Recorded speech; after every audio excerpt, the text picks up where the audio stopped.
Hello दोस्तों, नमस्कार, सुप्रभात। अनीता खौडियाल पहाड़ी चैनल में आपका हार्दिक स्वागत है। दोस्तों, मैं भी स्वस्थ हूँ, आप लोग भी स्वस्थ होंगे और मस्त होंगे अपनी अपनी जगह। तो दोस्तों बताइए, आजकल आप कमेंट कम कर रहे हैं, मेरी वीडियो आपको कैसी लग रही है और किस चीज़ पे मुझे वीडियो बनानी चाहिए, आप लोगों से राय लेना चाहती हूँ, जितने मेरे सब्सक्राइबर हैं। तो दोस्तों, मैं एक बात बताना चाहती हूँ कि अपने छोटे छोटे काम जितने भी हो खुद करने की कोशिश करनी चाहिए हमें, और निर्भर नहीं होना चाहिए किसी पे। जब तक हम कर सकते हैं तब तक हम अपने छोटे कार्यों को कर सकते हैं, चाहे कोई भी काम हो। अपने अपने से पर्सनल अपना जो भी काम हो खुद करने की कोशिश करो। जब नहीं बन पाएगा तब हम किसी की हेल्प ले सकते हैं दोस्तों। तो यही मेरा आज का मेन मुद्दा था दोस्तों, कि अपने हम ज़्यादा निर्भर किसी पे ना हो। अपना 59+ हो गया है, लेकिन अभी सब कुछ ही अपने हाथ में रखा हुआ है, और ईश्वर करे कि जब तक हो सकेगा अपने काम को नहीं छोड़ूंगी और करती रहूँगी, निरंतर करती रहूँगी, और जब तक हिम्मत रहेगी। हाँ, जब थोड़ा सा दुख तकलीफ़ है, बीमारी है, तो तब वो बात अलग है, उस टाइम नहीं हो पाता। उसमें तो यंग भी अपना जब बीमार होता है तो वो भी आराम करता है और लेट जाता है, उससे भी नहीं बन पाता काम। तो हम तो अभी इतनी एज तो नहीं हुई, बट लेकिन फिर भी मैं बोल रही हूँ अपने काम स्वयं करने चाहिए, कुछ भी हो और जिसको आता है। ये तो मैं ये कर रही थी, छोटे छोटे काम, मतलब साड़ी में फॉल लगाने का काम कर रही थी। और दोस्तों, मैंने एक साइड लगा दिया है, अब दूसरी साइड लगा रही हूँ फॉल साड़ी पे। इस साड़ी में मैं फॉल लगा रही हूँ, और पहले मैं एक दिन में 2-2 3-3 साड़ियों में लगा देती थी। अपनी साड़ियाँ खुद ही सभी में लगाई, कभी नहीं दिया। एक आध साड़ी होगी जो शादी की थी, कोई बीच में कुंदन वाली कढ़ाई या कुछ रहा होगा, तो वो साड़ी मैंने बाहर दी होगी। लेकिन कोशिश करिए कि अपने हाथ से खुद ही फॉल लगाएं, और छोटे छोटे काम हम लोग अपने कर सकते हैं। और दृढ़ निश्चय यहाँ से सोचना चाहिए।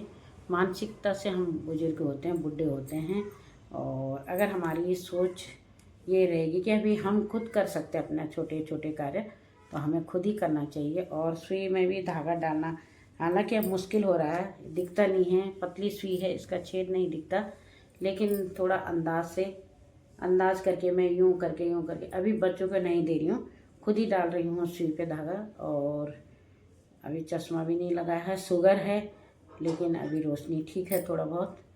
और तो इसलिए मैं सभी से बोलती हूँ कि अपना काम स्वयं करने की कोशिश करनी, चाहे कैसा भी हो, कहीं से भी आओ, सफ़र से आती हूँ, कहीं से आती हूँ, खुद अपने काम, अभी हम दोनों ही अपने काम करने में सक्षम हैं। और मेरे हस्बैंड भी जब भी हम इधर उधर से आते हैं तो अपने कपड़े अपना आप धोते हैं, और मशीन का यूज भी बहुत कम करते हैं जब हमारी चादरें होंगी या कुछ होंगी। लेकिन अपने डेली के कपड़े हम खुद हाथ से साफ कर लेते हैं, तो एक्सरसाइज भी हो जाती है, उठना बैठना भी हो जाता है। अभी भी मैं थोड़ा सा, ये देखो, बेल्ट लगा रखी मैंने, बेल्ट लगा के मैं बैठी हुई हूँ, और मेरी कमर की नसें दबी हुई हैं, ज़्यादा देर मैं बैठ नहीं पा रही हूँ। और MRI कराया था तो नसें दबी हुई हैं कमर की। तो दोस्तों, बैठने में बड़ी दिक्कत है, लेकिन खड़े खड़े मैं सब काम कर रही हूँ। A to Z जो भी है, अपना झाड़ू से लेके, पोछा से लेके, नाश्ता से लेके, बर्तन से लेके, और कई मेहमान भी आ रहे हैं तो खाना बनाने से लेके अभी स्वयं कर रही हूँ ये काम। और आप लोगों का आशीर्वाद बना रहेगा, तो जब तक मेरे से हो पाएगा मैं खुद करूँगी। मैंने ये दृढ़ निश्चय किया है कि छोटे छोटे कार्य अभी से नहीं छोड़ूंगी। बहुएं भी हैं, लेकिन अपनी जगह हैं, उनका अपना काम है, और हमें अपना काम निरंतर करना है, हमें बिल्कुल भी बैठना नहीं है।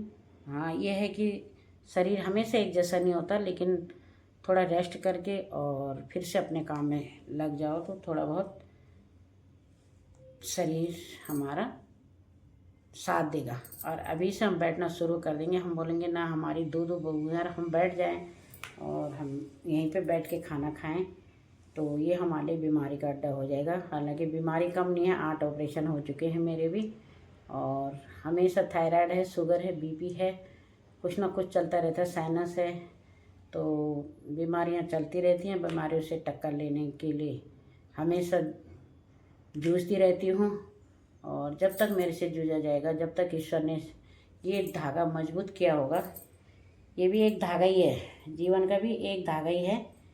इस तरह है, जैसे ये धागा है ना, ऐसी जीवन का एक धागा है, और जब तक मजबूत होगा चलता रहेगा। जब टूटना होगा तो हम कुछ भी करें वो टूट के ही रहेगा। तो उसी तरह है, उसको उलझने नहीं देना है, उसको सुलझा के रखना है जीवन के डोर को। और जब तक हमसे बन पड़ेगा, जितना हो सकेगा अपना काम स्वयं करेंगे, और किसी पे बोझ बनने की ज़रूरत नहीं है।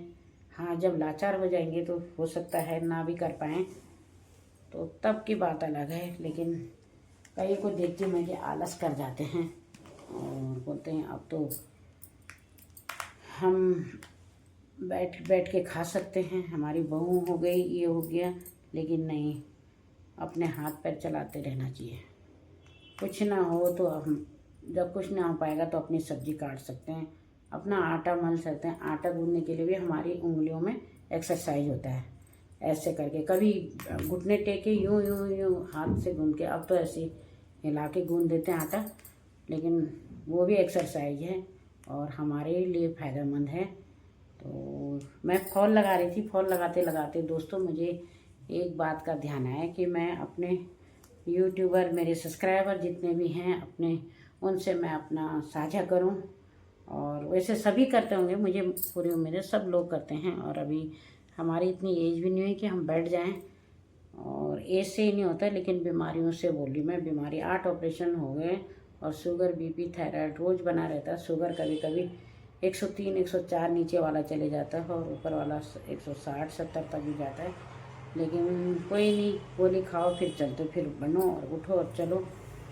तो यही मेरी सभी लोगों से मेरी प्रार्थना है कि अपना काम करते रहो और संघर्ष करते रहो, बीमारियों से जूझने की ताकत रखो। और बीमारियां आएंगी और जाएंगी, बीमारियां भी इंसान के लिए बनाई हुई हैं, तो बीमारियों का तो कोई वो नहीं है। और आज के समय में हमारा खान पान, रहन सहन ऐसा हो गया है कि जो बीमारियों का घर हमने खुद अपना शरीर बना दिया है। और थोड़ा भी खाने पीने से जो हम लोगों को होता है, दिक्कत होती है, तो वो खान पान से, हमारा गलत रहन सहन, खान पान जो है, उसी से ये शरीर आज इतना मोटापा भी बढ़ रहा है। और इसको ईश्वर करेगा, अगर मैं ठीक हो गई, स्वस्थ हो गई, तो इसको भी कंट्रोल करने की कोशिश ज़रूर करेंगे। तो यही था मेरे आप लोगों से विनती कि अपने दिमाग से बीमार मत होइए। शरीर बीमार होता है कोई बात नहीं, उसको उसके संघर्ष से, उसकी क्षमता अपने शरीर में इतना रखें कि हम उसके लड़ सकें, बीमारी से लड़ सकें, और फिर नई ऊर्जा के साथ फिर दोबारा खड़े हुए। तो आज दोस्तों मेरा इतना ही था, और सभी को ये उपदेश मत समझना, मेरे पे खुद अपने पे बीत के मैं आप लोगों तक शेयर करूँ अपनी बात कि ऐसा होना चाहिए। तो चलो दोस्तों, तब तक के लिए नमस्कार, और मिलते हैं अगले ब्लॉग में। तब तक बाय बाय, टेक केयर, अपना ध्यान रखिए और अपना काम स्वयं करिए जितना हो सकता है। बाय।